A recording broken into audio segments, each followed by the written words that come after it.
చాలా మంది అమ్మాయిలను చూస్తున్నాను నేను, ఎస్పెషల్లీ ట్యూటోరియల్ కాలేజెస్ లో వెళ్తున్న వాళ్ళు, ఇంజనీరింగ్ ఎంట్రన్స్ ఎగ్జామ్స్ అనేసి, ఎంబీబీఎస్ కి ఎంట్రన్స్ ఎగ్జామ్స్ అనేసి బాగా విపరీతంగా స్ట్రెస్ తీసుకుంటూ కాంపిటేటివ్ వరల్డ్ లోకి ఒక స్థాయికి ఎదగాలన్న ఆలోచనలతోటి వాళ్ళ ఓన్ బాడీని వాళ్ళు నెగ్లెక్ట్ చేసుకుంటున్నారు.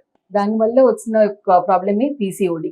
అండ్ చాలా మందికి అపోహ ఉంటుంది, పీసీఓడి అంటే కేవలం పీరియడ్స్ ఇర్రెగ్యులారిటీ అనేసి. కొంతమంది ఆడవాళ్ళకి పీరియడ్స్ రెగ్యులర్ గా వస్తూ ఉండొచ్చు, అయినా పీసీఓడి సిమ్టమ్స్ ఉండొచ్చు. బికాస్ పీసీఓడి అనేది హార్మోనల్ ఇంబ్యాలెన్స్ వల్ల వచ్చిన ప్రాబ్లం. ఎప్పుడైతే హార్మోన్స్ ఇంబ్యాలెన్స్ ఉంటుందో ఫస్ట్ కనపడేది వెయిట్ గెయిన్ అవ్వటం కానీ, మొటిమల్లాగా రావటం కానీ, లేదా హెయిర్ లాస్ అవ్వటము, నిద్ర డిస్టర్బెన్స్ ఉండటము, ఓపిక లేకపోవటము, ఇటువంటి ప్రాబ్లమ్స్ ఫస్ట్ కనపడేది హార్మోన్స్ సరిగా లేనప్పుడు.